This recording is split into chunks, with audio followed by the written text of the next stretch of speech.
para enfrentar, está siendo grabado. Herramientas para enfrentar la vulneración de derechos y construir una ciudad más inclusiva, un ciclo organizado por la Dirección General de Derechos Humanos y Memoria de la Secretaría de Género y Derechos Humanos de la Municipalidad de Rosario. Se trata de 4 encuentros virtuales, seguramente cuando le toque hablar a Alicia Gutiérrez se va a explayar un poco más sobre esto. 4 encuentros virtuales que tienen como objetivos brindar nociones teórico-prácticas sobre derechos humanos y apoyar la construcción de ciudadanías comprometidas y responsables. Mi nombre es María Laura Pasquero, yo soy abogada, directora del Centro de Asistencia a la Víctima y al Testigo del Delito de la Defensoría del Pueblo de la provincia de Santa Fe. La charla de hoy se titula Los derechos humanos frente a la violencia institucional y la vulneración de derechos. Está a cargo de Gonzalo Armas. Gonzalo Armas es abogado, defensor público oficial del Servicio Público Provincial de la Defensa Penal en Rosario.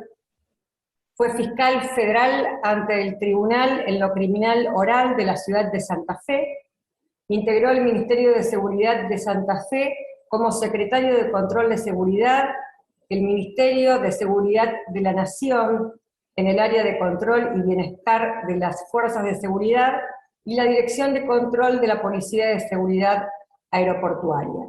También contamos con la presencia de Matías Gómez, quien es abogado, militante, docente e investigador en derechos humanos, y Ailín Salazar, miembro del capítulo Santa Fe de Pensamiento Penal en las áreas políticas penitenciarias y niñez y adolescencia, cofundadora del movimiento Redes, organización que trabaja en el Centro Especializado de Responsabilidad Penal Juvenil de Rosario. La primera charla de este ciclo, la charla de hoy, está orientada a profundizar los conceptos básicos vinculados a la promoción y protección de los derechos humanos y las normativas vigentes frente a la violencia institucional. Abordar la categoría de la violencia, haciendo hincapié en la violencia institucional, vulneración de derechos, prácticas represivas y abusivas, naturalización, deconstrucción, como así también el rol de los estados locales y los tipos de intervención de los estados locales. Nos acompañan Alicia Gutiérrez, quien es directora general de Derechos Humanos y Memoria de la Secretaría de Género y Derechos Humanos de la Municipalidad de Rosario, y Cecilia Ballina, que es coordinadora del área Memoria de la Secretaría y de la Dirección. Estoy muy agradecida por la invitación que me hace Alicia Gutiérrez, quien es una mujer que admiro profundamente por sus ideas, su vocación, militancia y participación activa de la lucha por la verdad, la memoria y la justicia. Le voy a dar la palabra a Alicia para que les dé la bienvenida formal a este ciclo de encuentros. Bueno,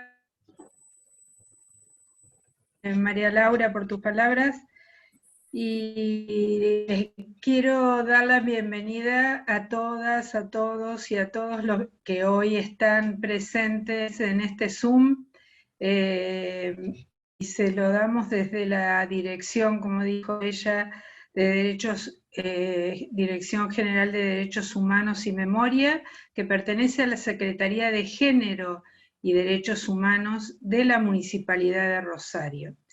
Y este ciclo que hoy comenzamos, que abarca 4 charlas, se denomina Derechos Humanos, nuestro bien común, y lo llamamos así porque consideramos que en nuestro país, en nuestra ciudad, los derechos humanos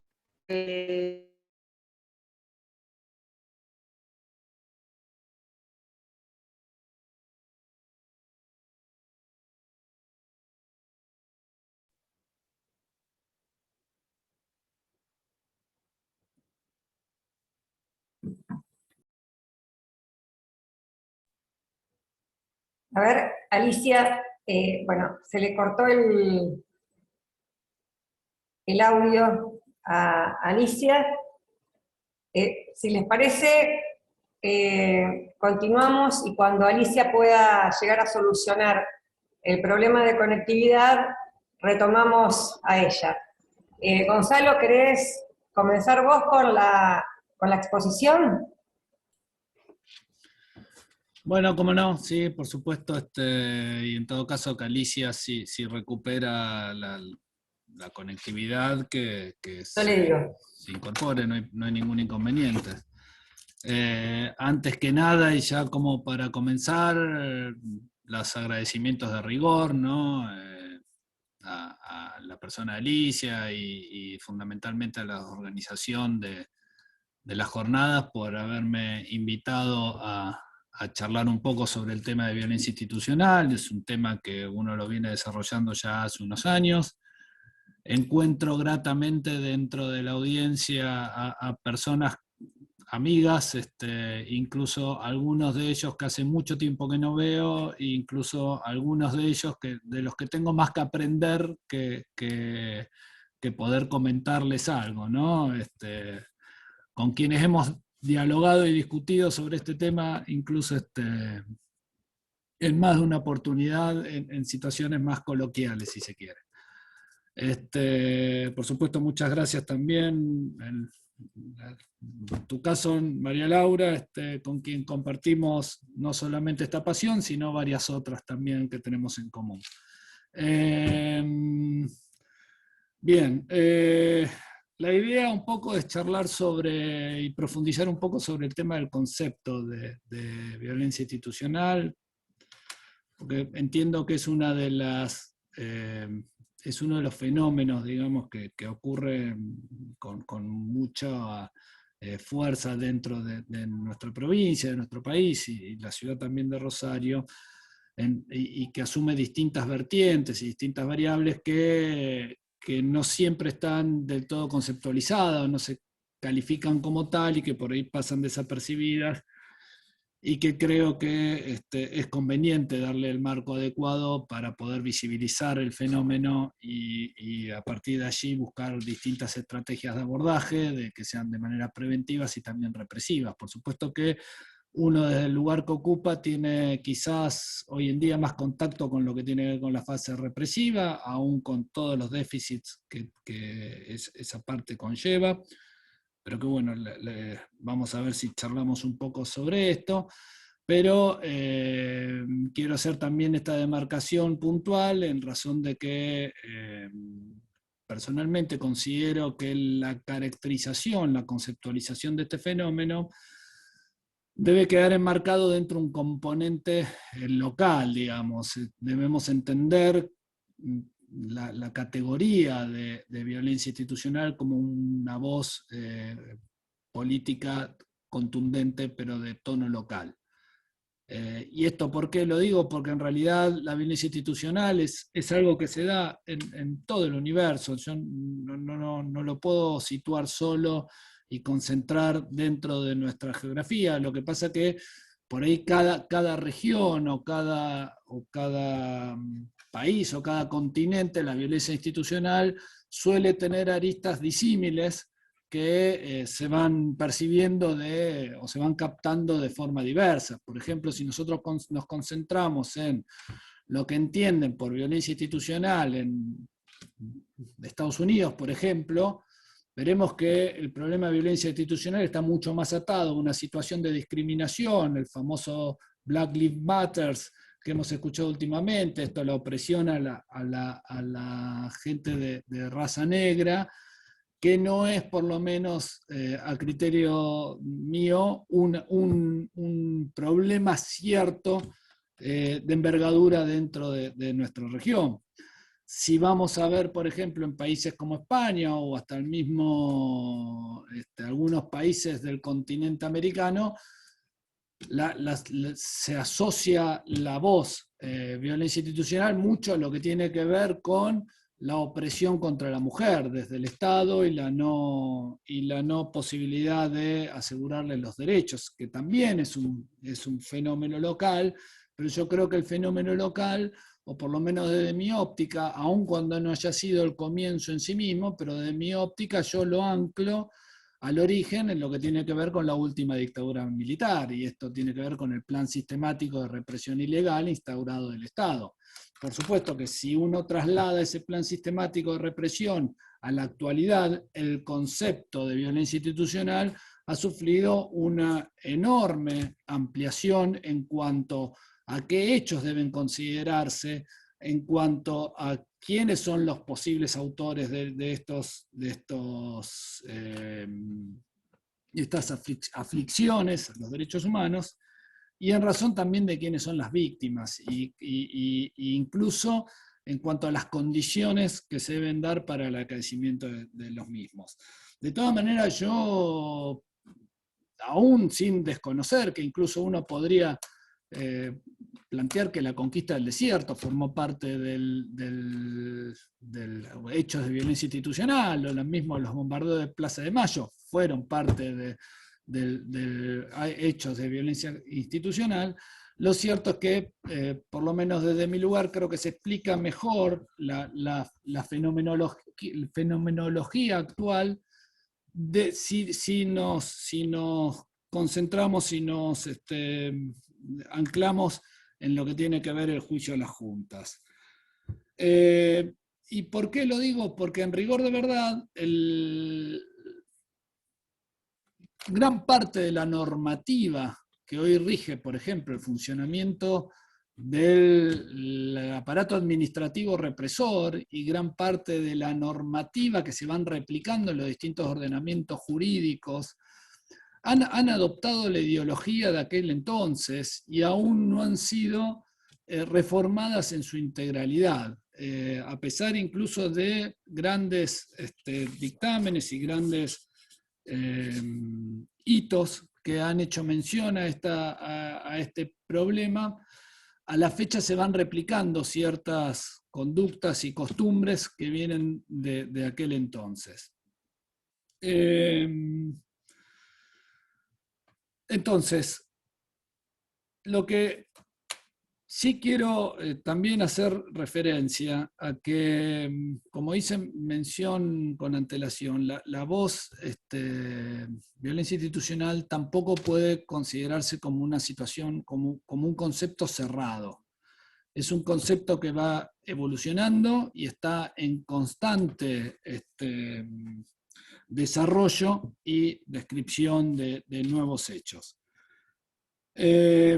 Fundamentalmente hay que tener en cuenta que la creación del concepto en sí mismo viene dado a partir del aporte que han dado familiares de víctimas, organismos de derechos humanos, opiniones de expertos, análisis analítico respecto de las distintas experiencias vividas, y esto ha generado precisamente, y este tipo de discusiones en las que nosotros nos encontramos son generadoras de nuevas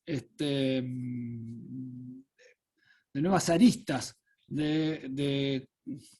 respecto de los límites y los contornos conceptuales. Por ello, a los fines de deslindar un poco lo que tiene que ver el fenómeno, me parece que lo que tenemos que encontrar son delimitaciones claras, precisas y específicas.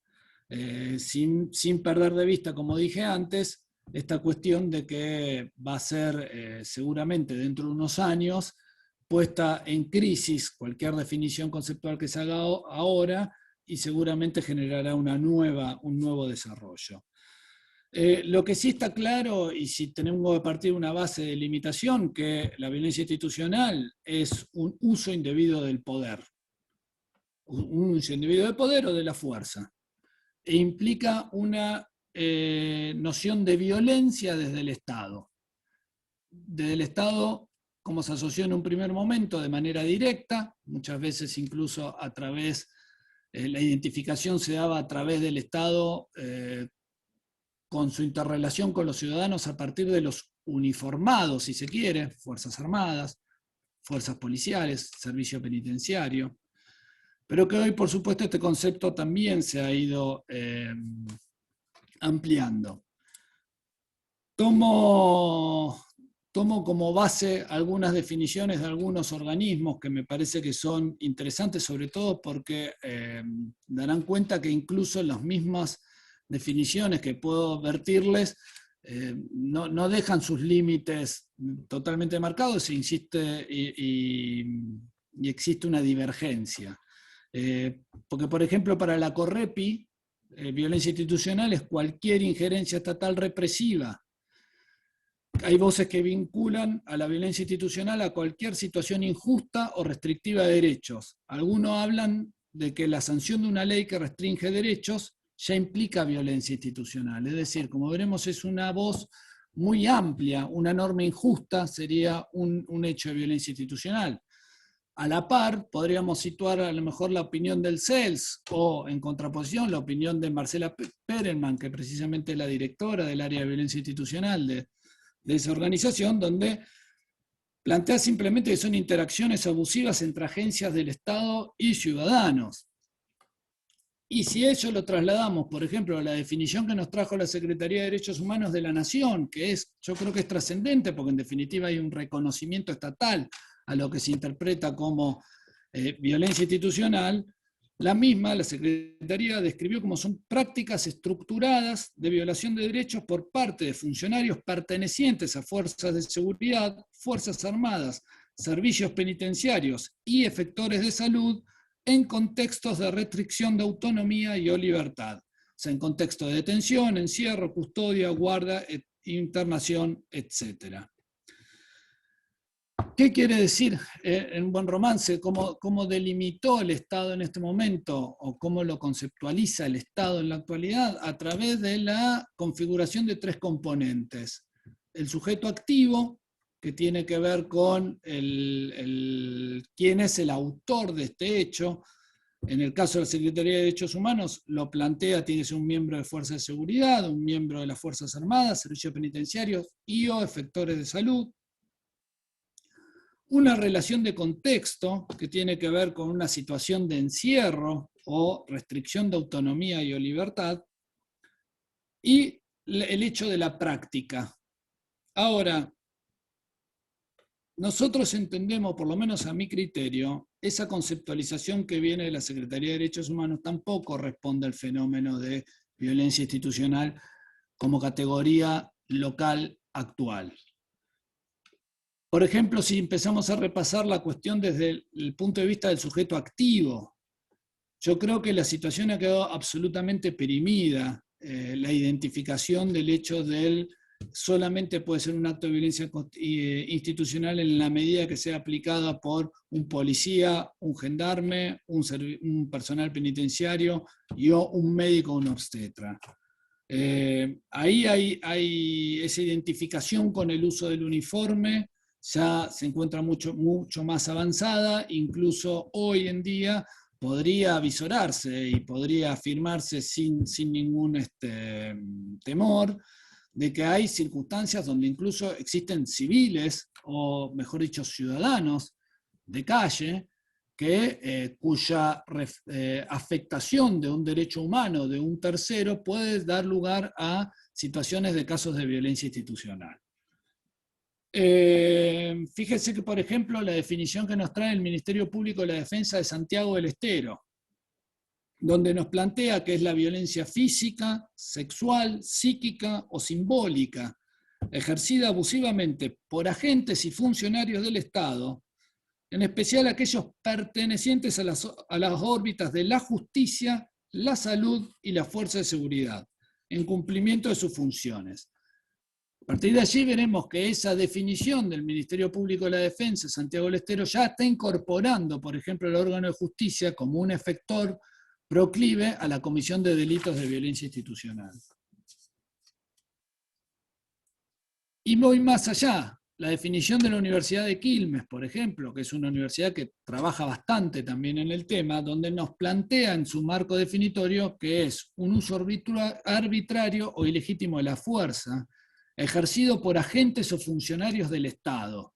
Comprende diversas prácticas de índole física, sexual, psíquica o simbólica. Vemos que acá la Universidad de Quilmes ya directamente no limita el rol del funcionario público al uso del uniforme, no lo emparenta, sino que directamente lo trae desde la óptica del funcionario público en sí mismo. De todas maneras, yo en este camino sigo a Marcela Perelman, que también ella un poco sigue a Sofía Tiscornia y a María Pita en esta órbita, donde claramente se pueden identificar actores que no necesariamente son miembros del Estado y que son proclives a cometer a hechos de violencia institucional, y que incluso han dado lugar también a la sanción del Estado, a la República Argentina, a partir de fallos y dictámenes de la Corte Interamericana de Derechos Humanos, precisamente por la aquiescencia del Estado en determinadas situaciones. Y Marcela detecta, por ejemplo, los casos de tercerización o delegación de la violencia. Esto es un fenómeno que está bien marcado en el ámbito carcelario. ¿Qué es lo que ocurre habitualmente en nuestras cárceles? Los pabellones son gobernados desde el punto de vista y administrada la disciplina a partir de la designación de delegados, en el cual los miembros del servicio penitenciario les confieren a ellos la potestad disciplinaria, por supuesto. Esta potestad disciplinaria es ejercida de manera a través del uso de la fuerza y a través de la aplicación de normas arbitrarias que terminan siendo reguladoras de la convivencia dentro de ese pabellón. ¿Y por qué lo hace el servicio penitenciario? Bueno, en parte porque pretende delegar el rol que debe cumplir como cuidando a la población carcelaria. Entonces, en esos casos, donde hay una transferencia de responsabilidades del Estado marcada, connotada y habitual, que en el caso puntual tiene que ver con los agentes del servicio penitenciario hacia parte de la población carcelaria, porque los delegados de los pabellones son presos, claramente en caso de abusos, hay un caso de violencia institucional.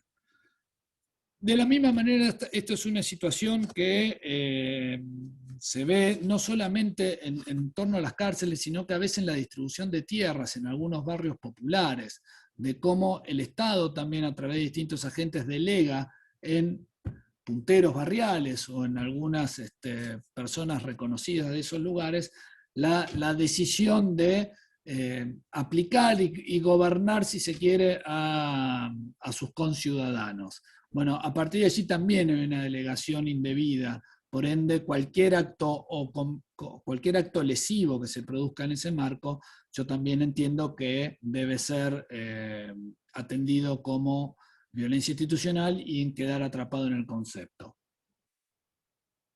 Otra situación que detecta Perelman tiene que ver con la participación estatal por denegación de acceso a un servicio. Esto básicamente está cruzado en lo que tiene que ver con el cruce entre violencia institucional y violencia de género. Fundamentalmente se da en esa área a través de la población de mujeres. Y esto incluso integra el derecho positivo, porque la ley 26485 de protección integral para prevenir, sancionar y erradicar la violencia contra las mujeres en los ámbitos que desarrollan sus relaciones interpersonales, que es del 2009, define la violencia institucional como aquella realizada por los funcionarios, profesionales, personal y agentes pertenecientes a cualquier órgano, ente o institución pública que tengan como fin retardar, obstaculizar o impedir que las mujeres tengan acceso a las políticas públicas y ejerzan los derechos previstos en esta ley. ¿Qué significa? Que no necesariamente una persona debe asumir el rol de funcionario público en ejercicio de sus funciones para ser sujeto activo de un acto lesivo y considerado como de violencia institucional. Podríamos llamarlo un médico de una clínica privada, o alguna persona que deba asistir y en conferir algún derecho hacia alguna mujer. En el caso puntual, incluso esta misma categoría también lo recepta, fundamentalmente lo veía en la ley orgánica de Venezuela, sobre el derecho a la mujer, donde también define la violencia institucional, a las acciones u omisiones, incluye específicamente la palabra, que realizan autoridades, funcionarios, funcionarias, profesionales, personal y agentes pertenecientes a cualquier órgano, ente o institución pública, entendido la O como una disyuntiva, es decir, puede ser de cualquier ente privado o público, y que tengan como fin retardar, obstaculizar o impedir que las mujeres tengan acceso a las políticas públicas y ejerzan los derechos previstos en la ley para asegurarles una vida libre de violencia. Esto entonces también creo que en este marco debe entenderse que es un fenómeno de violencia institucional que no necesariamente se emparenta con la actividad de un personal vinculado a una fuerza represiva legal. Un tercer fenómeno que Perelman detecta y que también me parece interesante destacar, porque incluso hay fallo judicial muy emblemático en Argentina, y tiene que ver con el caso de Mariano Ferreira, donde precisamente hubo una participación indirecta activa y necesaria de agentes del Estado. Si bien el hecho fue cometido, en este caso se demostró en el caso de Mariano Ferreira, que el hecho fue cometido por parte de lo que se denominaba una patota sindical, en el juicio se demostró la interrelación que había entre esos miembros integrantes de esa asociación sindical y miembros de la policía que habían cedido ese territorio a través de un pacto que habían hecho entre ambas partes, precisamente para que estas personas, integrantes de esa patota, pudieran acometer contra otros empleados, trabajadores que estaban reclamando por derechos. Esa acción, esa intrusión que derivó a la postre en un hecho lesivo gravísimo, fue conceptualizado incluso por nuestros tribunales como un hecho de violencia institucional, aun cuando los autores específicamente no habrían sido funcionarios del Estado. Y el último fenómeno que detecta, que también entiendo que hay que tener en cuenta, tiene que ver con la responsabilidad por ausencia estatal y o exclusión social. Esto, ella habla de la ausencia de intervención de las agencias estatales y o el ilegal desempeño de las fuerzas de seguridad en cuanto a la connivencia y articulación con las tramas de ilegalidad y o mercados ilegales, donde se permite sostener que son esas violencias forman parte de la violencia institucional, aunque no fueran por acción, sino también por omisión. Este es un fenómeno que en la ciudad de Rosario vemos y observamos a cotidiano. Esta interrelación que hay entre algunos miembros de la fuerza de seguridad y esta delegación de fuerza que se hace en el territorio para que en el marco de esa trama de ilegalidad algunas organizaciones acostumbradas a trabajar en el marco de la ilegalidad ejerzan, permitirles ejercer no solamente su negocio, sino también lo que es peor, manejar y regular la fuerza y el uso del bien común en aquellos espacios. Entonces, como podemos ver, esa vieja definición que nos trae la Secretaría de Derechos Humanos de la Nación, en razón de estos nuevos componentes que uno puede observar y detectar, se ve que ¿quién puede ser autor de un acto de violencia institucional? Bueno, en principio puede ser el Estado, y es fácil detectar cuando así lo sea a partir de cualquier agente o funcionario, sino también cuando sea por acción o por omisión, es decir, puede ser el actor principal, una persona que no revista el rol de funcionario público, y en la medida que esa acción haya sido tolerada por el Estado, y en el caso de que esa acción se torne en una práctica habitual, en una rutina estatal, ese caso va a ser atrapado por la voz categórica de hecho de violencia institucional.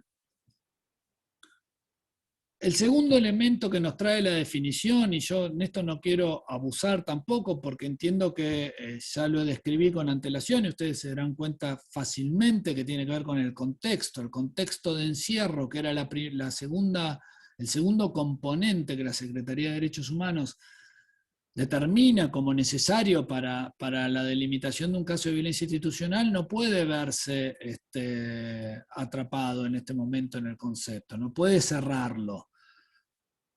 ¿Por qué? Porque los ejemplos que di con antelación al momento de hablar de los sujetos activos, claramente se van a dar en situaciones de encierro o no.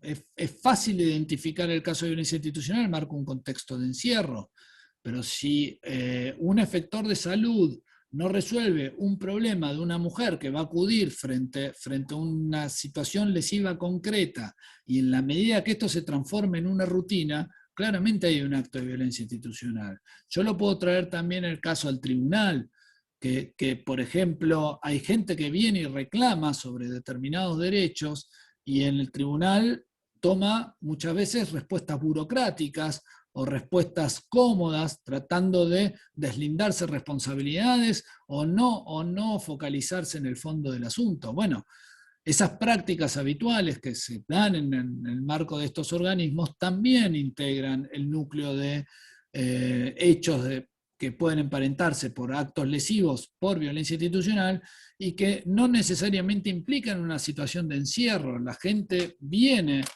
libre hacia acá a buscar una respuesta estatal por haber sido afectada en sus derechos, y allí no se corresponde, no son correspondidos, perdón. Entonces, a partir de allí tampoco entiendo que esto es un elemento diferenciador el contexto de encierro.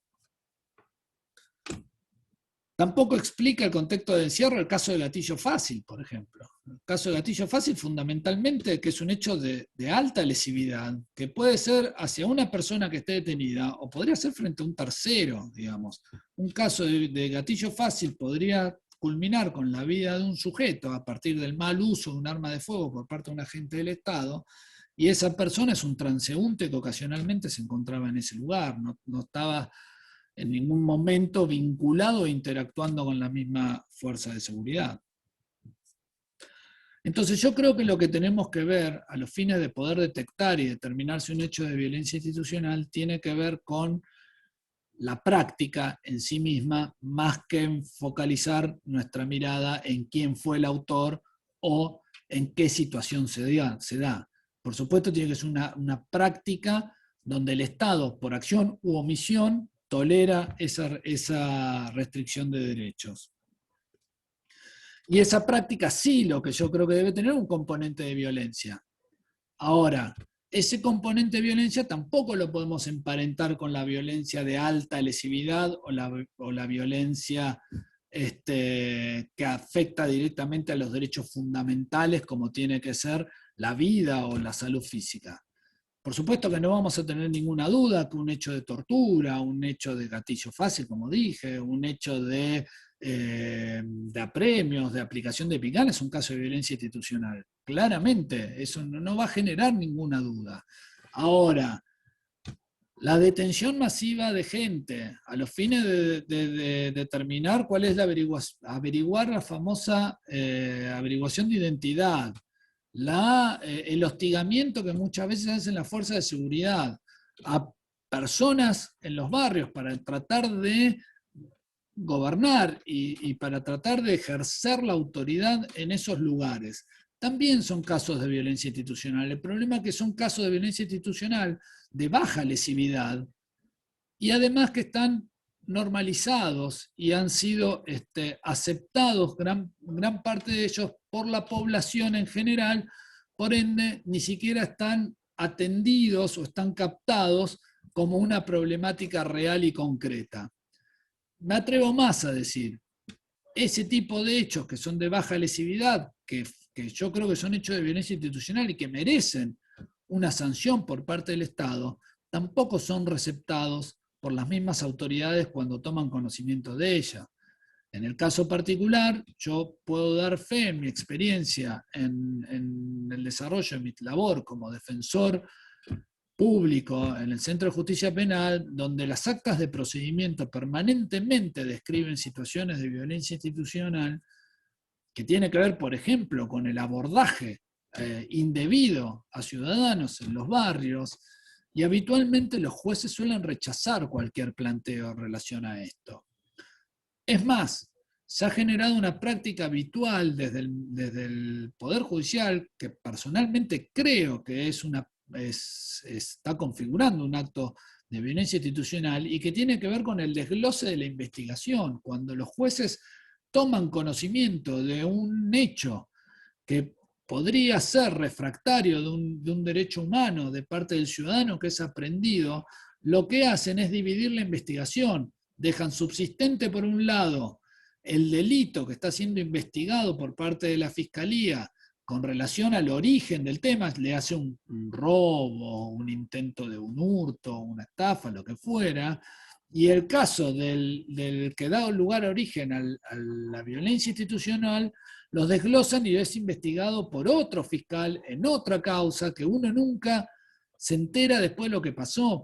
Esas causas terminan no siendo investigadas adecuadamente y sí se presta celeridad y mucha atención con relación a la causa originaria, y esto es ver si debo castigar al ladrón o al delincuente, ¿no? Por llamarlo de alguna manera. Yo creo que esto es una práctica, una rutina que viene desde el tribunal y claramente es lesiva de derechos humanos y es un acto, una manifestación de una violencia institucional que en algún momento va a haber que abordar con vehemencia. Insisto, como dije, la cuestión de la violencia no solamente debe emparentarse con la violencia de alta lesividad, el hostigamiento es violencia de baja lesividad y es un acto que da lugar a la violencia institucional, pero también la violencia puede asumir diferentes maneras y diversas direcciones. Puede ser la violencia física, pero también debemos abarcar la violencia psicológica, la violencia simbólica, la violencia de género fundamentalmente. Todos estos aspectos que son demostrativos de violencia también integran la posibilidad de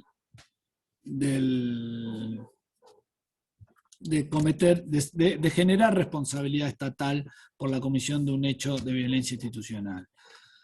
No voy a explicar cada una de las violencias porque entiendo que todos la conocemos. La violencia simbólica es la que transmite patrones estereotipados, mensajes, valores, signos de dominación, desigualdad y discriminación. La psicológica es la que causa un daño emocional, disminución de la autoestima, perturba el pleno desarrollo personal, busca degradar, controlar acciones, comportamientos, creencias, decisiones. La violencia de género es la que se ejerce contra cualquier persona sobre la base de sexo o identidad de género y que tiene como resultado impactar de manera negativa en su identidad y bienestar social, físico y o psicológico. Entonces, acá lo que sí yo creo que debemos precisar con mayor precisión qué se entiende por violencia, cuáles son los estándares de la violencia, porque, vuelvo a lo mismo, tampoco podemos llamar a todos los casos como de violencia institucional, sino que, si bien se puede ampliar el concepto, en algún lugar hay que ponerle un límite. Y la realidad es, como bien dije antes, nosotros nos encontramos con un problema que tiene que ver que la doctrina imperante al día de hoy sigue siendo la misma que se ha venido reproduciendo desde la época de la dictadura militar, sobre todo la que gobierna la cultura de la mayoría de las fuerzas de seguridad. Y por ende, todas las definiciones sobre uso y tolerancia de la fuerza de vida están ancladas en imprecisiones, ambigüedades que son de muy difícil determinación y demarcación. ¿Por qué? Porque se habla de, y yo lo veo todos los días, se habla de la detención por ser persona sospechosa, se habla de la detención por por un estado de nerviosismo, se habla de la detención porque al divisar la policía aceleró sus pasos, digamos, todas frases que de ninguna manera podrían emparentarse con lo que tiene con la violencia institucional. Entonces, el estándar lo debemos buscar a partir de la doctrina, de parte de la doctrina, por lo menos yo la encuentro en la doctrina internacional, fundamentalmente Anneke Ose, donde plantea que el uso de la fuerza hay que verla en el caso concreto, el uso de la fuerza legítima, por supuesto, y hay que analizar a partir del hecho en concreto que se den 4 circunstancias. Ella lo define con la frase plan, que tiene que ver con la cuestión en inglés, pero que en buen romance significa la defensa, la aplicación de la fuerza debe ser proporcional al objetivo legítimo que se pretende conseguir y a la gravedad del delito, debe ser legítima.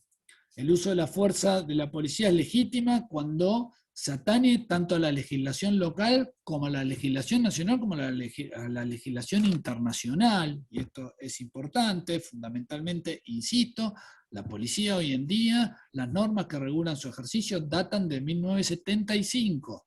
Entonces, si bien hubo una reforma después, en el año 86, si mal no recuerdo, lo cierto es que el cuerpo más importante de normativo viene de aquel entonces.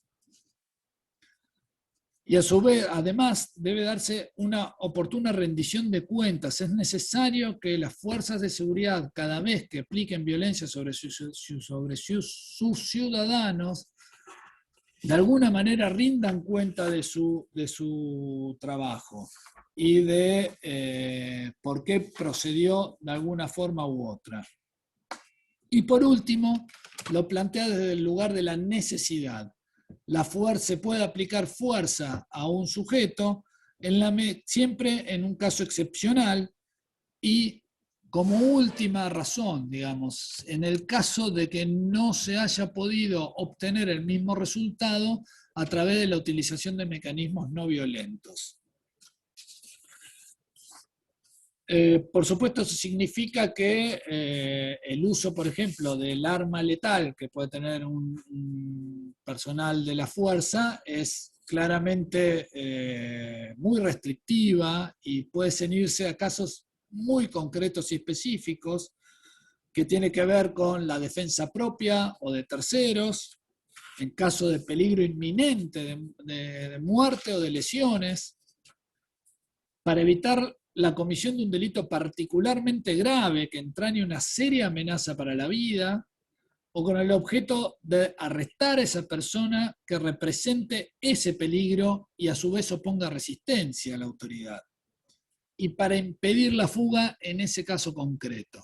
Digamos, es bien limitante la postura doctrinaria que he citado y que yo creo que es una de las deudas que nosotros tenemos como la provincia de Santa Fe, es precisamente el tratamiento de esta normativa que nos protocolice y nos identifique los casos concretos de uso de la fuerza por parte de las autoridades.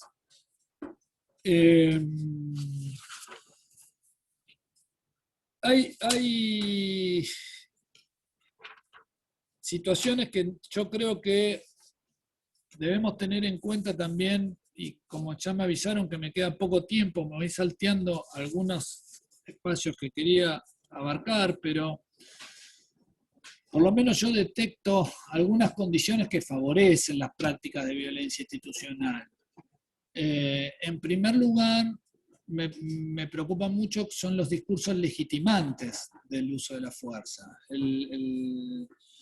Esta idea de guerra contra la delincuencia, lucha contra las organizaciones, esta idea de, ustedes habrán leído más de una vez, murió un ciudadano y un delincuente, como si esa persona que hubiera delinquido no fuera un ciudadano, digamos, la identificación del otro como enemigo.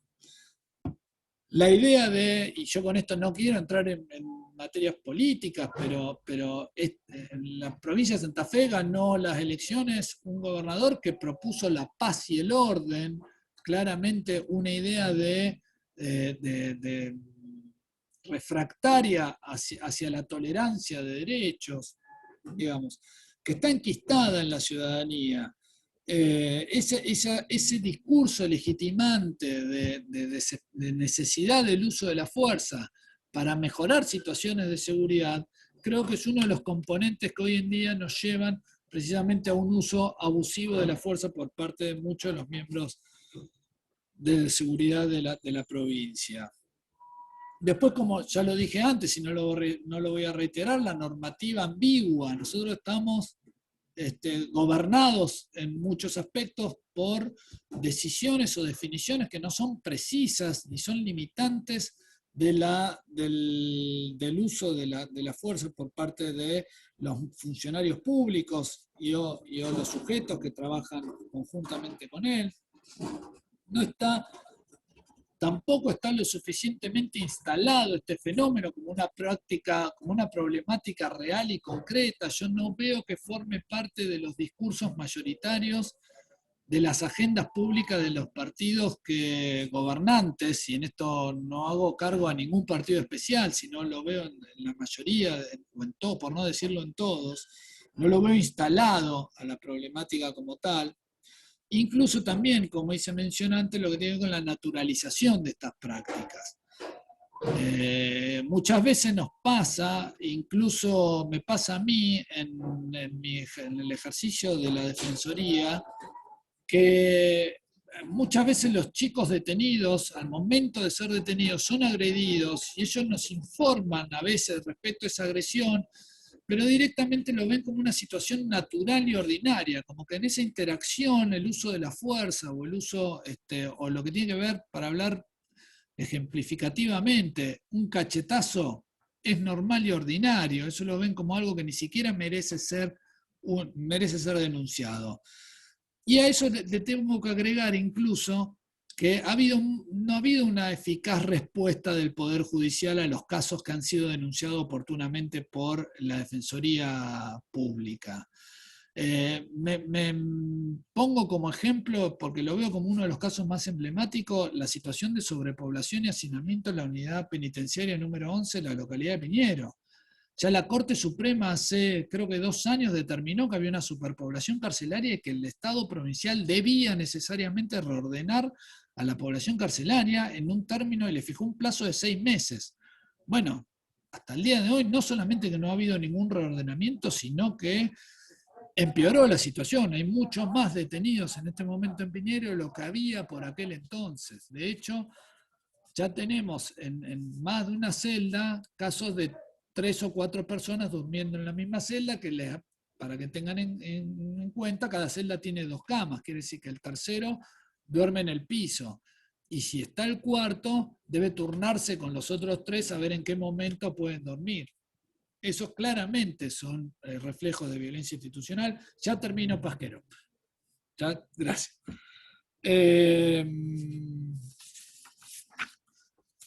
Solamente para terminar y para no cansar demasiado a la audiencia, y por supuesto quedo expuesto para todas las preguntas que me quieran hacer. ¿Cuáles son las posibilidades que nosotros tenemos y fundamentalmente qué puede hacer la Municipalidad de Rosario, los gobiernos locales, para trabajar la problemática? Y a mí me parece que estando en el camino donde nos encontramos ahora, que estamos todavía en una etapa inicial del problema, lo que tenemos que trabajar fuertemente en la divulgación y en la educación del concepto. Entender, yo estoy participando incluso, gracias a Alicia, que me ha hecho participar en otros trabajos que tienen que ver con hacerle comprender, por ejemplo, a todo el funcionario de la municipalidad que son susceptibles de cometer hechos de violencia institucional, que no necesariamente el policía o la dirección de control, la GUM, lo que era antes la GUM, la dirección de control, son pasibles de cometer actos de violencia institucional. Cualquiera lo puede hacer, porque la violación institucional, como le dije antes, es por acción o por omisión. La cuestión es no reflejar una práctica refractaria de derechos. Educar no solamente a los funcionarios, sino también a la población en general. Tenemos que llegar a la población en general a los fines de que todo el mundo reconozca cuáles son sus derechos y cuáles son sus prerrogativas, sus facultades de denunciar estos hechos, y de que eventualmente va a haber gente que lo pueda acompañar. Y por último, yo creo que hay acá donde sí veo un déficit, y me parece que los gobiernos locales tendrían que trabajar con un poco de mayor ahínco, y tiene que ver con la registración, la visibilización de los casos de violencia institucional, entendiéndola conceptualmente en su amplitud, porque en líneas generales lo que uno ve es que hay organismos que reflejan y registran estos hechos, pero tienen que ver muchas veces con estos organismos desde el punto de vista judicial. La Defensoría registra casos de violencia institucional, la Procubina a nivel nacional registra casos de violencia institucional, pero ¿qué casos registran? Los que ya están judicializados, una parte del problema. Y a mí me parece que si nosotros tenemos que divulgar bien el concepto, lo que debemos es buscar una registración que sea mucho más abarcativa y complementaria de lo que es el fenómeno. Bueno, y no, la verdad que no me quiero extender mucho más, creo que estoy ya recontrapasado, me suele pasar esto. No estás recontrapasado, pero estás un poquito pasado. Bueno, Así que, de todas maneras, Gonza, yo creo que vas a seguir extendiendo. A mí me encanta escucharte, sobre todo con esta posibilidad de tener una amplitud en el concepto de lo que es violencia institucional. Yo me imaginaba, cuando me convocó Alicia y me nombró que ibas a exponer vos, me imaginaba toda la violencia institucional circunscrita a la violencia cometida por las fuerzas de seguridad, y cómo la defensa pública tomaba, a partir de lo que ha sucedido desde la creación del Servicio Público Provincial de la Defensa Penal, cómo tomaba los casos para representar a aquellos, sobre todo jóvenes, que eran víctimas de situaciones de violencia institucional cometidas por las fuerzas de seguridad. Y la verdad es que me asombra gratamente esta posibilidad de hablar de violencia institucional con un concepto ampliado, que lo que hace es visibilizar que hay otras violencias, abusos de poderes, que se prolongan en el tiempo, que no son el hecho inmediatamente observable, que lesionan, sin duda, aún sin ser considerado un delito. Yo creo que la mayoría de las violencias institucionales que se nos vienen a la cabeza a todos cuando te escuchábamos, no son posibles de investigar penalmente, ni siquiera de investigar por la justicia civil. O sea, que tenemos también, así como una idea que está muy exacerbada por los medios de comunicación, de que todo lo que se relaciona con violencias tiene que ver con una cuestión represiva, punitiva, o una respuesta del sistema penal como el único o el más reparador. Y no es así. La prevención de la cual vos hablabas es un tema fundamental. Pero bueno, no me quiero explayar yo ahora. Le vamos a dar la palabra a Ailín Salazar, que está con nosotros también en este primer encuentro. Ailín, estás lista, ¿no? Sí.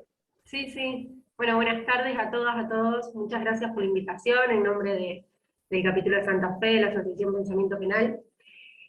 Gonzalo, te estaba escuchando atentamente y tomé nota de algunas cosas que se condicen un poco con lo que yo tenía ganas también de comentarles hoy. Nosotras estamos participando, está mi compañera Florencia también acá presente. Estamos participando desde Pensamiento Penal en el dictado de unos talleres en barrios de la ciudad de Rosario. Estos talleres se llevan a cabo trabajando específicamente en lo que son los derechos humanos, violencia institucional y la resolución pacífica de conflictos. Así que me gustaría tomar algunos puntos en particular que son sobre los que hacemos hincapié específicamente cuando dictamos estos talleres. Primero, tal como decía Gonzalo, la violencia institucional no es únicamente la violencia policial, sino que la violencia policial es un tipo de violencia institucional, y es necesario poder leerla al lado de otras violencias, ¿no? Al lado de la violencia del servicio penitenciario, al lado de la violencia obstétrica, al lado de otros tipos de violencia de la que los pibes y las pibas también son víctimas y de esta vulneración de derechos, ¿no? También entender el carácter más subjetivo y cómo afecta también a la dignidad y el carácter moral de la violencia institucional. Digo, yo ahora me voy a referir específicamente a lo que es la violencia policial, que es específicamente lo que estamos trabajando nosotras, pero poder entender también que no es únicamente una violencia de carácter físico, sino cómo impacta en lo moral, en la dignidad de la persona, en el carácter más subjetivo, cómo se implanta en un otro un concepto, y cómo ese otro es dejado de ser considerado como un otro relativo para ser tomado como un otro absoluto, ¿no? Y en esto me refiero a los procesos de estigmatización social. Por eso cuando hablamos de violencia policial no podemos dejar de hablarla sin la violencia vecinal, sin las palabras filosas que se van tallando sobre determinadas personas, esos carteles que se le adosan a determinadas personas por determinados actos. Y no puedo dejar de hacer mención también en el cambio de objetivo respecto de las fuerzas policiales. Decimos que Anteriormente en sí la policía estaba para prevenir el delito, para perseguir el delito, y hoy encontramos que está para prevenir el delito. Y cuando hablamos de la prevención del delito, hablamos específicamente de tener que detenerse sobre determinados actos, determinadas acciones que realizan determinadas personas, que no constituyen en sí un delito, pero que sí potencialmente lo podrían llegar a realizar. Eso principalmente me quedó resonando mucho de lo que comentaba Gonzalo, y la verdad es que me gustaba hacer hincapié en estos puntos, que son muchos de los que trabajamos cuando damos los talleres.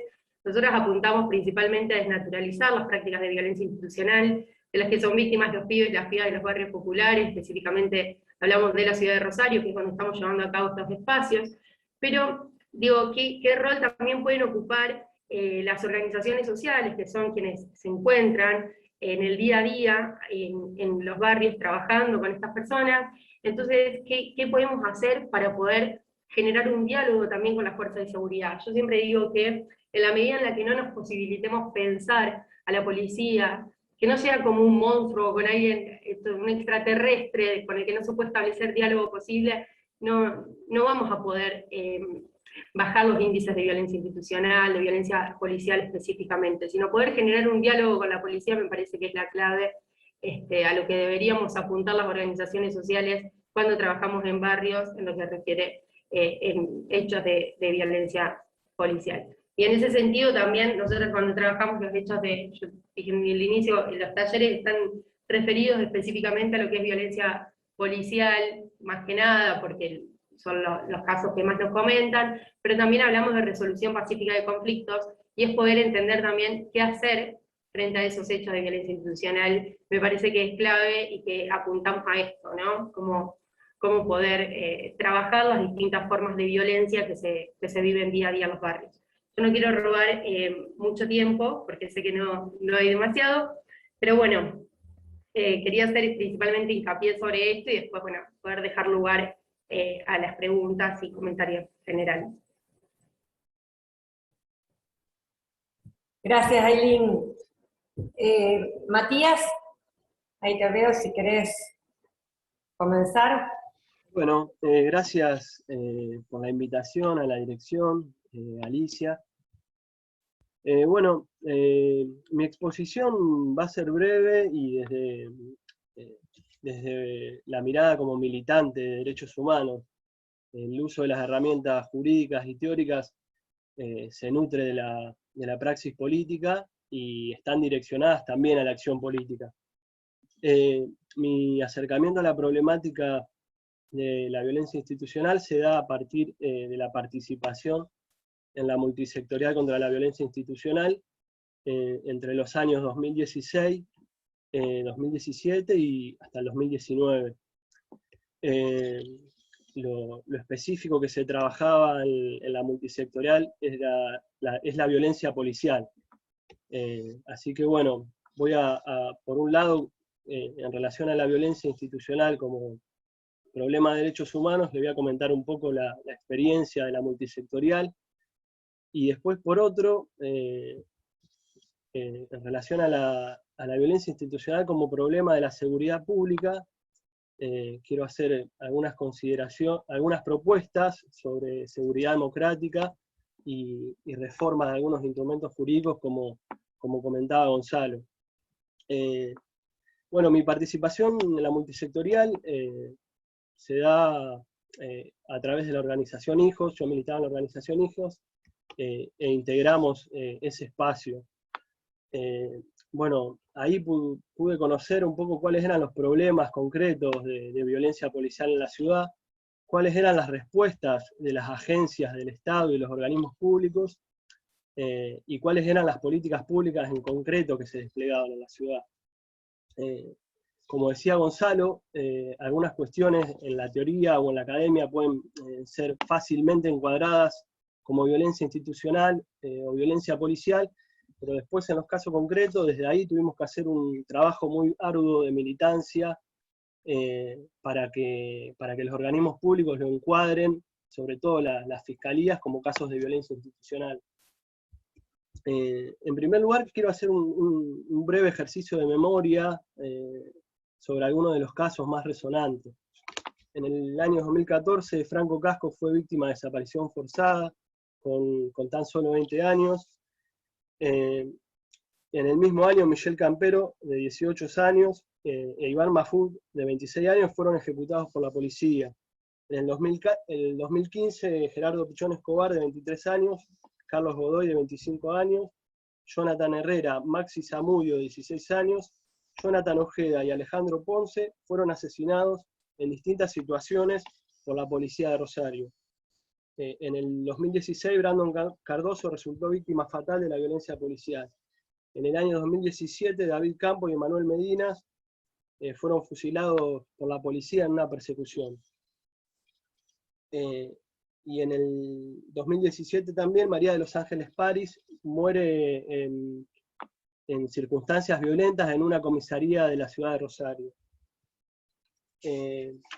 Bueno, la multisectorial contra la violencia institucional está integrada por algunos de los familiares de estas víctimas de estos casos y por distintas organizaciones de derechos humanos, sindicales, referentes de organizaciones sociales, de partidos políticos. A mí me resultó una experiencia política novedosa porque hubo un encuentro generacional de nuevas generaciones, donde acompañamos a los familiares, y lo que se trató de hacer fue un poco recrear la experiencia de los organismos de derechos humanos históricas, pero abocada a la problemática de la violencia policial.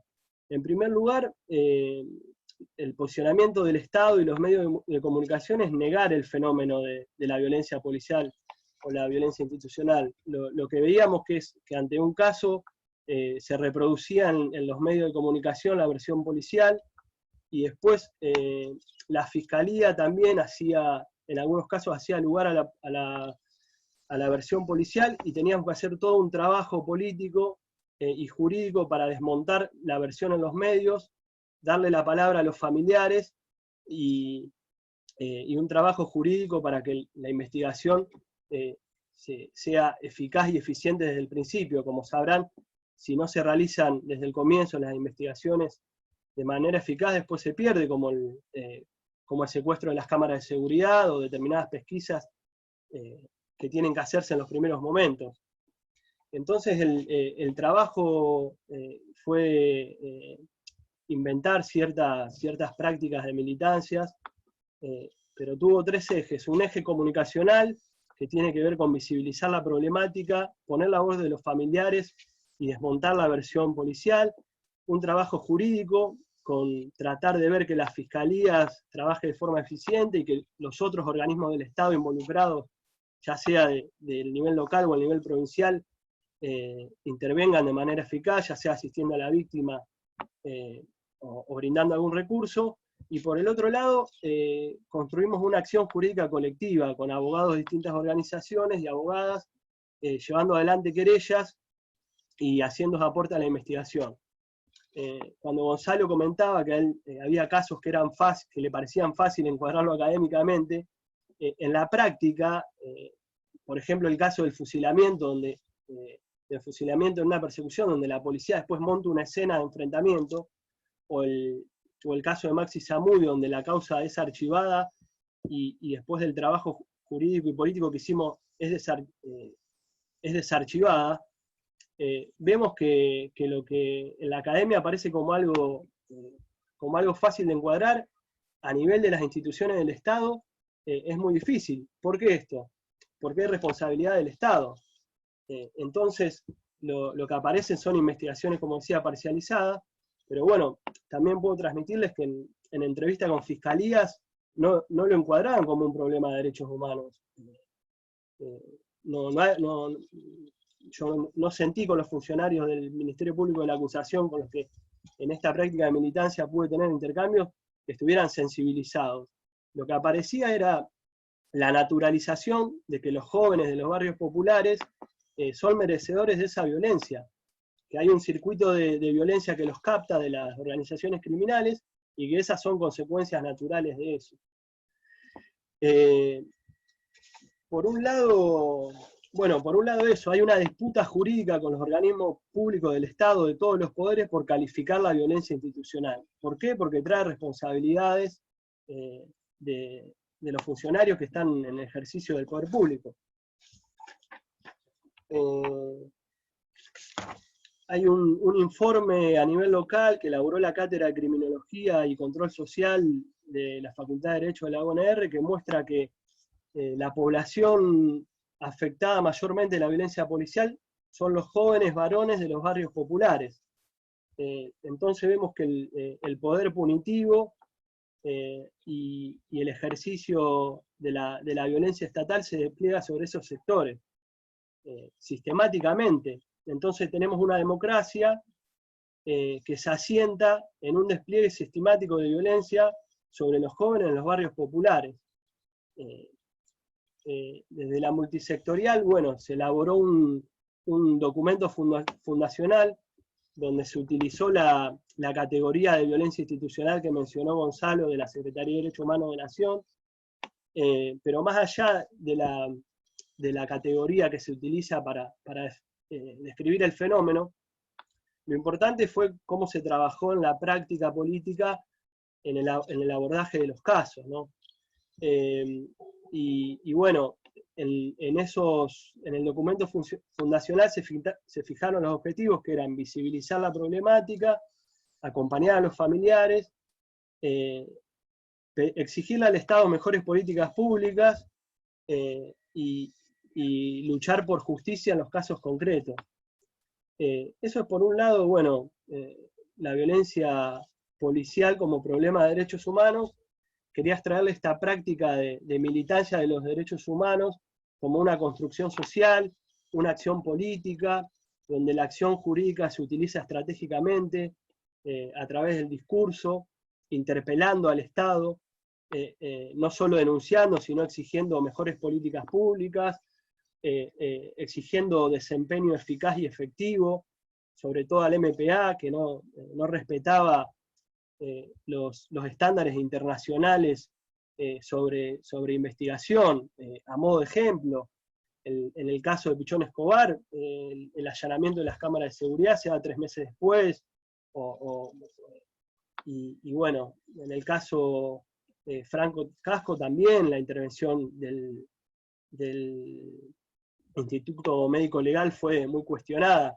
Entonces estamos ante una problemática de derechos humanos que requiere un ejercicio de la militancia con mucha fuerza, una problemática muy densa, que en relación a lo que decía Ailín de las consecuencias subjetivas, durante el tiempo que me tocó participar he visto familias arrasadas, madres arrasadas por el asesinato de sus hijos, pero también lo que vi es que ese espacio colectivo le permitió hacer un duelo colectivo, ponerse de pie, luchar, exigir justicia, y he visto a una madre pasar de esa situación a después apoyar a otra madre que llegaba.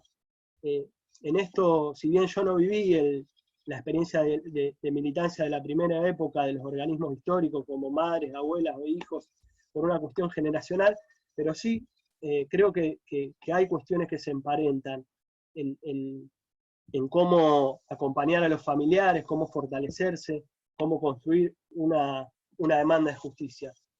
Y como problema de seguridad pública, hace 1 año y medio que hay tres proyectos de ley sobre la reforma del sistema de seguridad pública. Me parece que es necesario que eso se trate por la legislatura. Ahí quiero hacer un contrapunto político con Gonzalo. Me parece que sí hubo políticas públicas que generaron ciertos movimientos, la situación que vemos de los fiscales presos, de la investigación sobre un senador, son problemas que se vinculan a la relación del Estado y delito, del ejercicio de la fuerza pública, del uso del poder de policía, que son cuestiones que están vinculadas con el sistema de seguridad público provincial. Entonces, me parece estratégico para lograr una reforma de seguridad que transforme la fuerza de seguridad y que podamos contar con fuerzas de seguridad respetuosas de los derechos humanos, profesionalizadas, con agencias especializadas para cada problemática. Hay que construir un acuerdo de seguridad democrática. A mí me parece que el deber de los estados y del movimiento de derechos humanos es plantear un acuerdo de seguridad democrática. En el año 2009 se realizó a nivel nacional un acuerdo de seguridad democrática que fue impulsado por el CELS y por los organismos de derechos humanos y muchos referentes políticos y sociales, donde se acuerde los puntos de la reforma de seguridad. Me parece que este es un desafío tan grande como el que se tuvo en su momento con el juzgamiento de los delitos de lesa humanidad, y en esto apelo a la experiencia de Alicia, de Daniel, de Araceli, de que estamos ante un desafío enorme de transformar el sistema de seguridad, de transformar la fuerza de seguridad, que es un problema de derechos humanos que sigue vigente. Mati, ya estamos con el tiempo, cuando vos quieras ir redondeando. Y mi propuesta de militancia en derechos humanos en ese sentido es convocar a las iglesias, a las organizaciones barriales, a las organizaciones políticas, sindicales, a la mayor cantidad posible de actores para transformar el sistema de seguridad, lograr un acuerdo de seguridad democrática y tener políticas públicas estructurales para abordar la violencia institucional. Gracias, Matías. Les recuerdo lo que el moderador había puesto en el chat, que cualquiera de ustedes que quiera realizar alguna intervención, alguna pregunta a los expositores y a la expositora lo puede hacer a través del chat. Ahora Alicia nos va a retomar las palabras de bienvenida que nos estaba dando. Bueno, Alicia Gutiérrez, quien es directora general de Derechos Humanos y Memoria de la Secretaría de Género y Derechos Humanos de la Municipalidad de Rosario. ¿Estás, Alicia?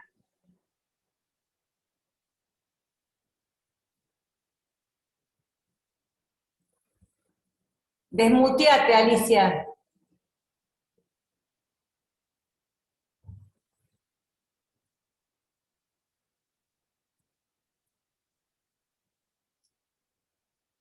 No, Alicia, sacate que estás muteada, por favor.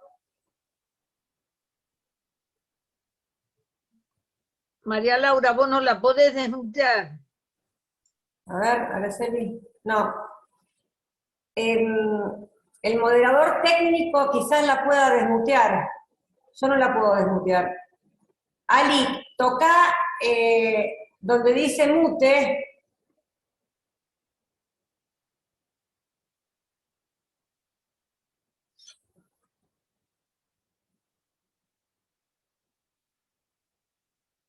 Lo que podemos hacer es, si querés, Alicia, mientras vos investigás ahí cómo desmutearte, le hago una pregunta a Gonzalo y a Eileen y a Matías, como para que sea el disparador para otras preguntas.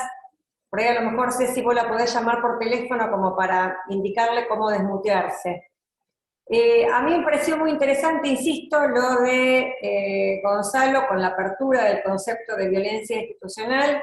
La escuché también muy atentamente a Eileen, rescatando las prácticas restaurativas y alternativas de solución de conflictos, sobre las cuales hay bastante resistencia. Hay una cierta, me parece, falta de valoración cultural de las soluciones conciliadoras de problemas, circunstancia que se encuentra reforzada, insisto, por una hipervaloración transmitida por los medios de comunicación de la inoperante resolución del conflicto por esas vías y la necesidad de una respuesta represiva. En relación a eso, quería preguntarle también a Matías y a Gonzalo, si sigue habiendo dificultades, que creo que están plasmadas sobre todo en la falta de política criminal por parte del Ministerio Público de la Acusación, en la persecución de este tipo de hechos delictivos que forman parte de la violencia institucional, los hechos delictivos cometidos por las fuerzas de seguridad, las diferentes fuerzas de seguridad, de la que hacía referencia vos, Matías, que algunas van en archivo, otras, nosotros lo que vemos en la experiencia de la Defensoría del Pueblo es que se desestiman rápidamente, que quizás los fiscales y las fiscales no tienen los elementos como para poder, o no tienen la impronta, o no tienen un mandato de seguir con la investigación penal en relación a esos hechos, y que me lleva a concluir que la persona sola no puede. Es decir, si esta persona no tiene un acompañamiento interdisciplinario, por eso podemos tener un abanico de normas que amparen los derechos de las víctimas de violencia institucional. Pero ese reconocimiento normológico me parece que no tiene sentido si no hay instituciones que puedan llegar a acompañar a las personas que son víctimas de violencia institucional en los diferentes lugares en donde puedan reclamar que esa revictimización no se dé, o en los diferentes lugares en donde puedan pedir la persecución penal. Gonza, Matías, ¿ustedes ven que la investigación en relación a esos delitos tiene que ver con una falta de política criminal o es una idea mía? No sé si Matías querés contestar primero vos, yo doy mi parecer, como quieras. Yo puedo hablar del desempeño concreto de algunos fiscales en casos bien concretos que he seguido de cerca, que hemos intervenido en la multisectorial.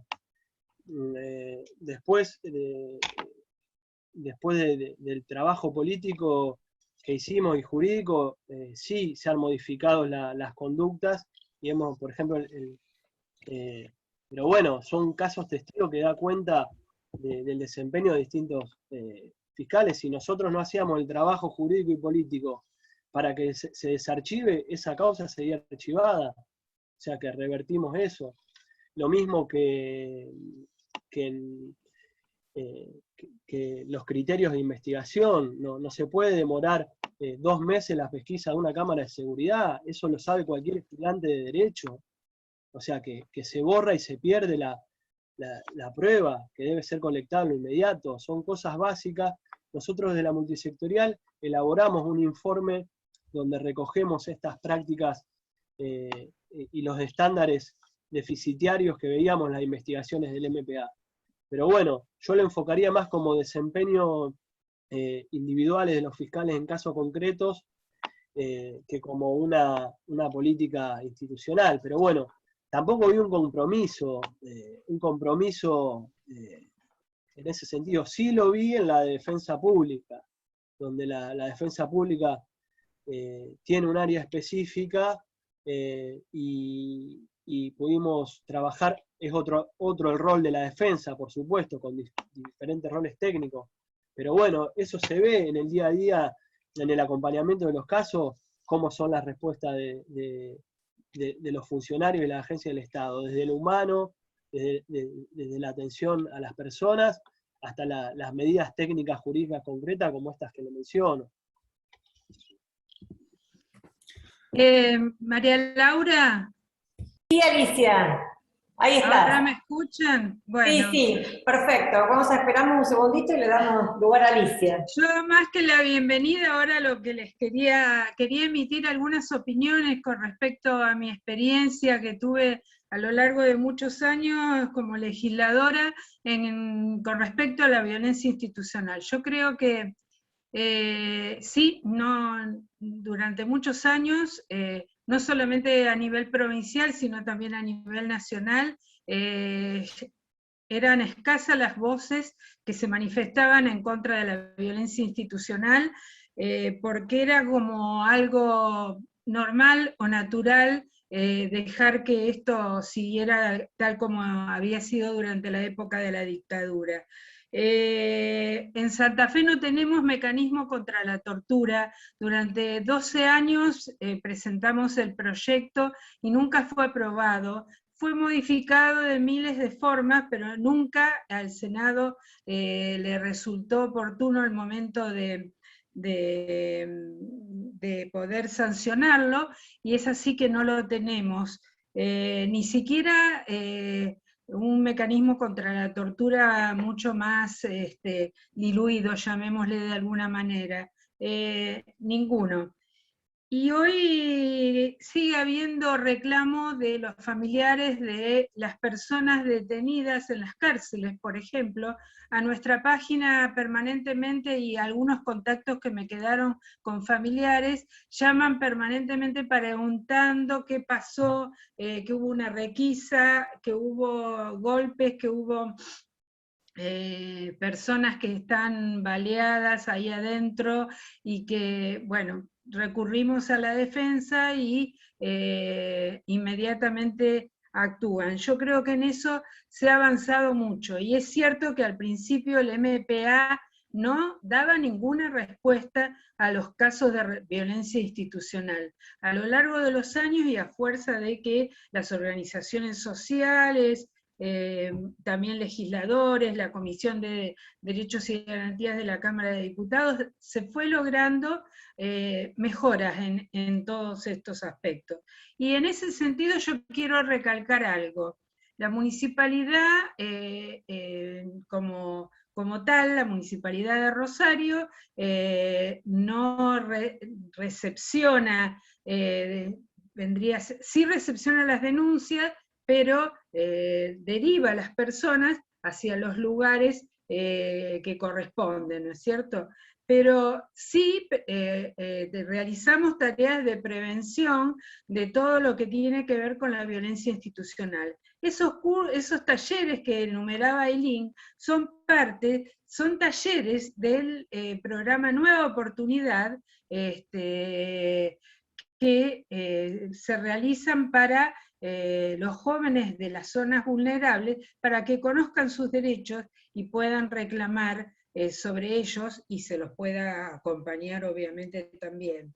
Y por otro lado, también Gonzalo enumeraba los cursos que se dan como parte de la ley Micaela, si bien no están relacionada con la violencia hacia la mujer, pero se hizo un módulo para los organismos de control que tiene que ver con la violencia institucional, y con recepciones de distinta índole, desde yo no tengo nada que ver, yo no ejerzo violencia institucional, hasta bueno, el reconocimiento de que sí, porque es cierto, a veces algunos organismos de control municipal de alguna manera ejercen violencia institucional.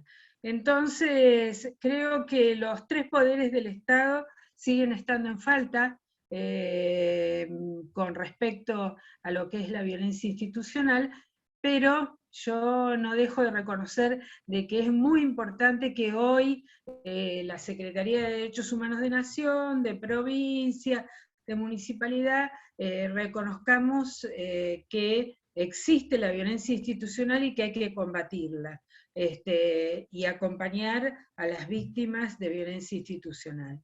A mí me parece que eso es muy importante, y por eso nosotros estamos trabajando en lo que tiene que ver con la prevención y en la relación del Estado con las organizaciones sociales.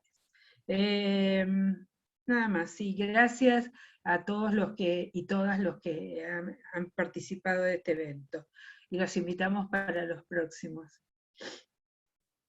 Gracias a vos, Alicia. Ahora en un ratito voy a decir cuál es el próximo para que tengan la oportunidad después de inscribirse, si están interesadas. Gonzalo, vos querías cerrar este tema que decía Matías. Aportar, escuché atentamente tanto a Ailín como a Matías y comparto la mayoría o por no decir todos los conceptos que ellos virtieron, y un poco no tiene esa lógica, y recién te escuchaba a vos hablar de la revictimización, ¿no? Y eso también es violencia institucional, digo, lo planteo desde ese lugar. Pero más allá de eso, digo, aunque el contrapunto de Matías en el caso del juego clandestino y eso, yo no lo asocio tanto a una lucha contra la violencia institucional, aunque sí puede tener ese reflejo, y eso está buenísimo. Yo lo que creo que en el Ministerio Público, en el cual soy bastante crítico en esta rama, quizá porque tenga más expectativas de los que el organismo está en condiciones de asumir, yo creo que confluyen dos componentes muy fuertes.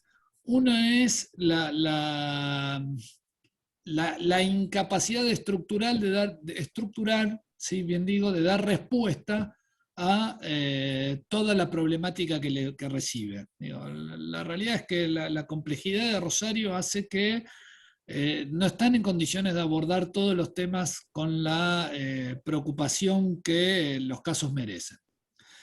Y ello implica que se genera por defecto una burocratización del conflicto, ¿no? Todo se resuelve de acuerdo a mecanismos preestablecidos, tratando de ver de qué manera los vamos acomodando. Y ahí meto en el caso de los hechos de violencia institucional, digo, y en los casos de violencia institucional, el caso de Matías hacía mención a estos casos específicos y comparto, porque además recuerdo que algunos los he conversado con algunos integrantes, algunos involucrados. Lo que yo no veo en esos casos específicos que haya una mala postura por parte de quizá los investigadores. Sí creo que no está dentro del Ministerio Público la acusación como organismo en sí un compromiso marcado hacia la represión de estos casos de violencia institucional. Entonces, ¿qué hacen? Frente a un problema de burocratización de la conflictividad, asumido a que no forma parte de las prioridades del organismo, bueno, ello hace que muchas veces no se está dando la respuesta adecuada en estos casos. Yo claramente soy muy crítico, reitero, pero bueno, quizás porque por una formación yo le daría mucho más prioridad que lo que le dan algunos de mis colegas, los fiscales. Yo no creo en la mala fe o mala voluntad de ellos, sí creo que termina habiendo una especie de administración mala del conflicto. Y le sumo un problema mayor, que es el tema de,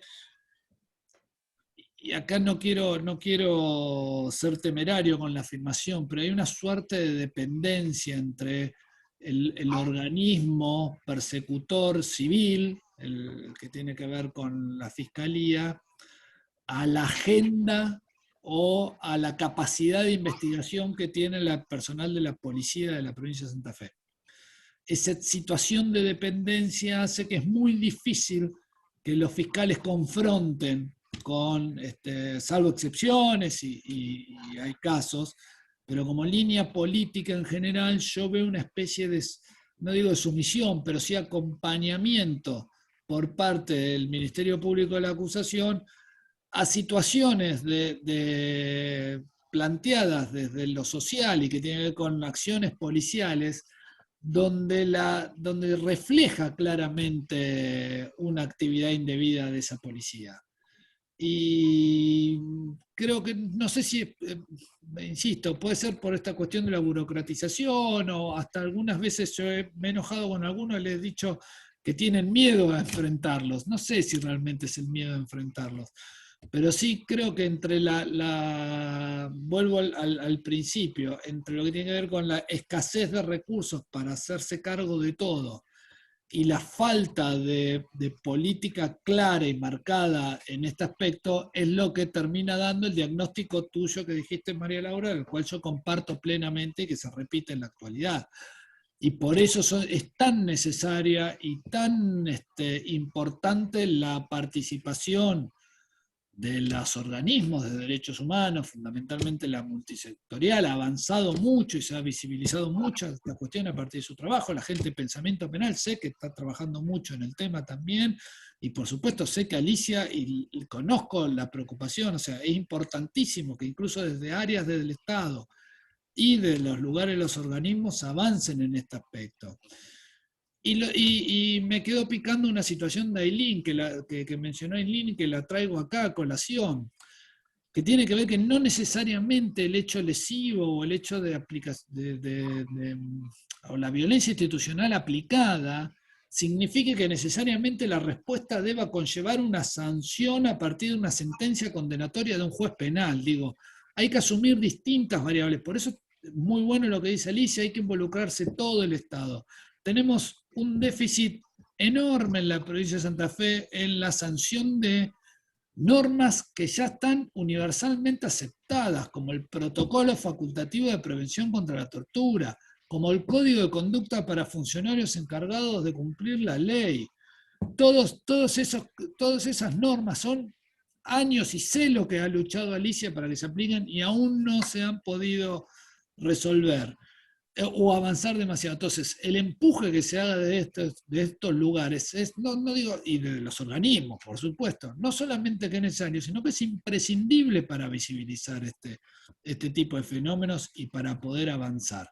Por eso yo digo, por eso quería hacer hincapié, perdóname, perdón, sé que soy largo, pero termino en esta.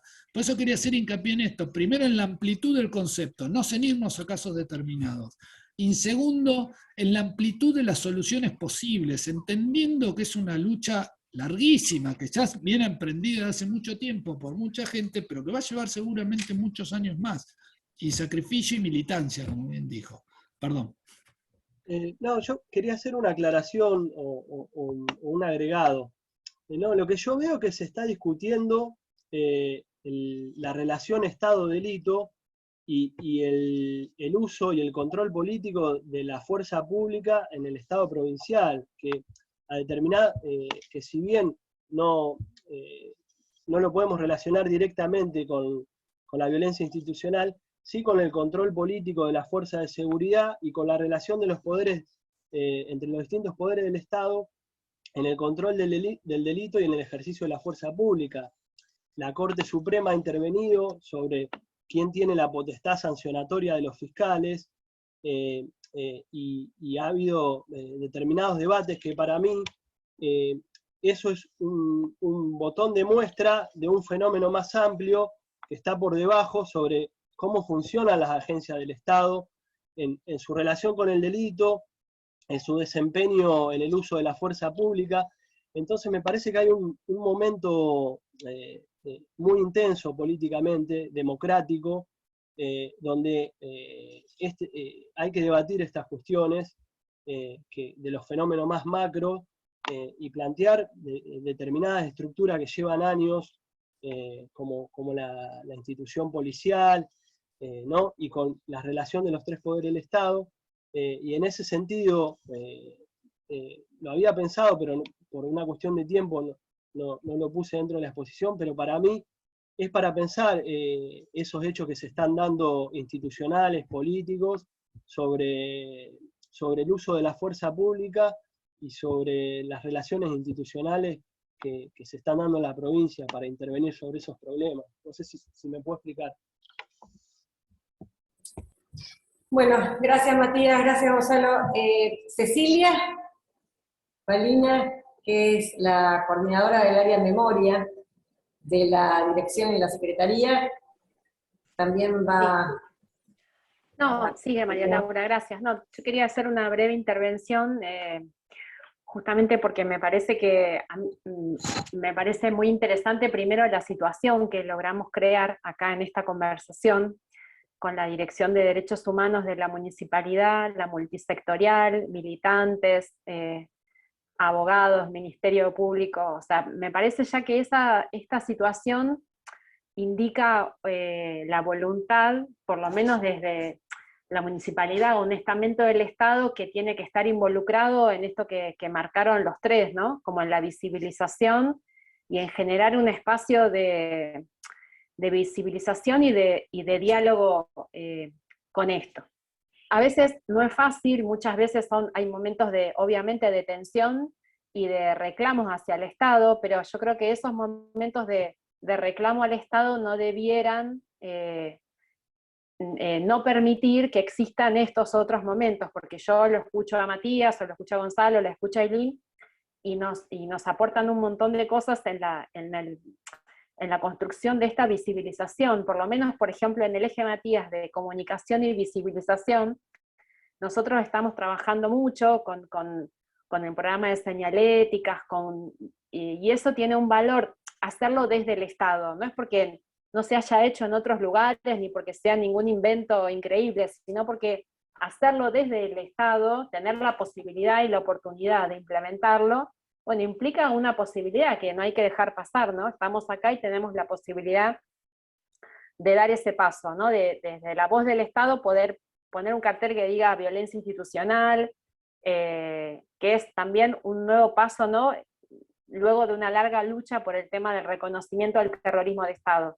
Nosotros tenemos que avanzar en la difusión, divulgación, visibilización del tema de la violencia institucional. Vos decías también el tema de los medios, de cómo en los medios por ahí cuando hay una condena a un caso que es, por ejemplo, no sé, de Emanuel Medina y David Campos, hay como una celebración de una condena en particular, pero cuesta muchísimo la visibilización de la práctica represiva institucional, ¿no? Y eso es lo que decía Gonzalo, digamos, ¿cómo hacemos para instalar la cuestión de la responsabilidad institucional y no solo la condena puntual a determinados policías, ¿no? Ese es un punto importantísimo, y nosotros desde el estamento por ahí más chico del Estado, que es municipal, provincial, nacional, bueno, desde este lugar tenemos el trabajo en el territorio como un punto a favor, ¿no? Podemos trabajar en una escala territorial que nos permite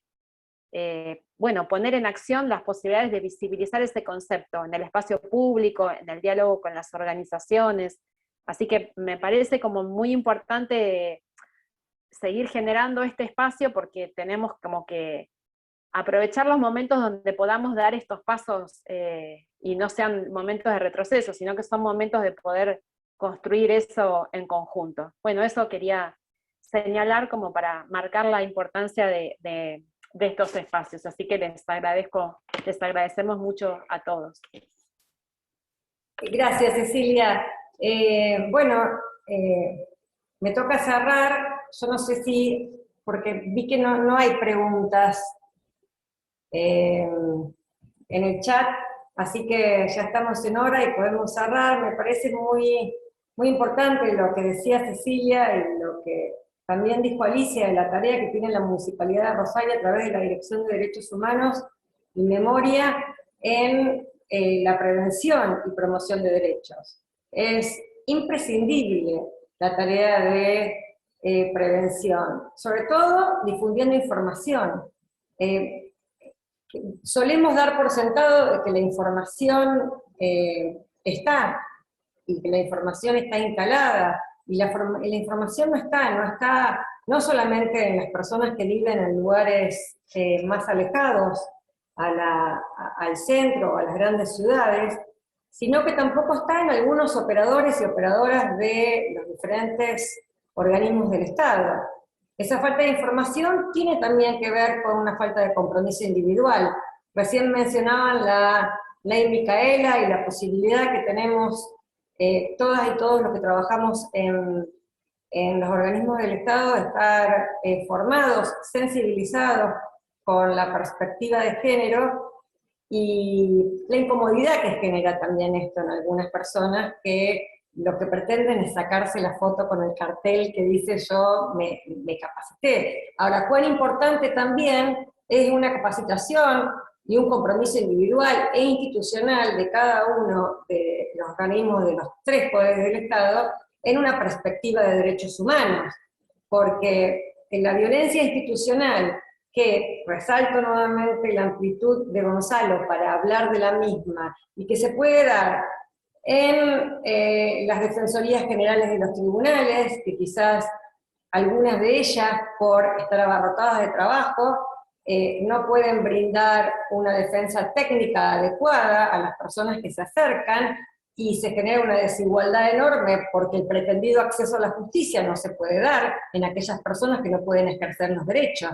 ¿Y cómo se ejercen los derechos? Cuando te acompaña un abogado o una abogada particular, o del Estado, junto con un equipo interdisciplinario en algunos casos. La violencia laboral que se da en muchos organismos del Estado, incluso en el Poder Judicial, que hoy en día pueden algunas personas, incluso funcionarios del Poder Judicial, nombrarla como violencia laboral y hacer las presentaciones respectivas. sin necesidad de que la consecuencia del estudio de estas situaciones de violencia se relacionen con una respuesta punitiva. Hay muchísimas causas de las diferentes violencias y abusos de poder que estuvimos mencionando ya acá, la violencia obstétrica, la violencia hacia las personas adultas mayores que están en los lugares de alojamiento. Hay infinidad de violencias institucionales si nos ponemos a analizar. Pero lo fundamental, me parece, y ahí pongo el foco en la municipalidad y sobre todo en Alicia y Cecilia, es la tarea de prevención y de promoción de derechos que están haciendo desde la dirección.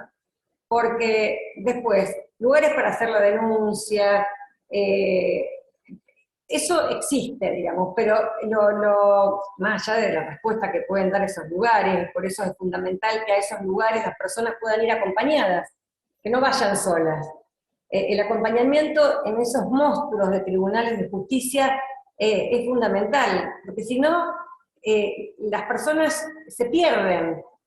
Las personas que no están acostumbradas a los pasillos del Centro de Justicia Penal, si las dejan entrar, o a los pasillos del tribunal, bueno, eso muchas veces genera una exclusión per se, sin haber sido atendidas por nadie. Entonces, tanto las construcciones arquitectónicas que definen la institución que queremos, como las violencias que se dan en otros lugares del Estado, que se dan no solamente por funcionarios, sino que se dan por la primera línea de atención de centros de salud, que también puede llegar a tener que ver con falta de capacitación e información. Eso, con una tarea de prevención como la que está haciendo la Municipalidad de Rosario, a través de Alicia fundamentalmente y de vos, Cecilia, es sine qua non. Para mí no podemos empezar a hablar ni de evaluación de riesgo, ni posibilidad de sanción, si no hacemos una tarea de prevención que pueda ser construida a largo plazo. Así que bueno, les agradezco a los expositores y a la expositora, a la Dirección General de Derechos Humanos y Memoria de la Municipalidad de Rosario, y quiero en nombre de ellos invitarlos a la próxima charla. La próxima charla es Interculturalidad como perspectiva frente a la discriminación. Es el 13 de octubre, también a las 18 horas, ya después la municipalidad va a poner a disposición los flyers, como lo hace habitualmente en las vías de comunicación online, para poder inscribirse. Va a estar a cargo de Carolina Maidana, que es doctora en Ciencias Naturales, antropóloga dedicada a la investigación en temas de antropología social, identidad, etnicidad e interculturalidad y procesos de territorialización. Bueno, insisto nuevamente, y soy reiterativa, que estas actividades las lleva adelante la Dirección General de Derechos Humanos y Memoria de la Secretaría de Género y Derechos Humanos de la Municipalidad de Rosario. Muchas gracias a todas y a todos, y nos encontramos el 13 de octubre en principio.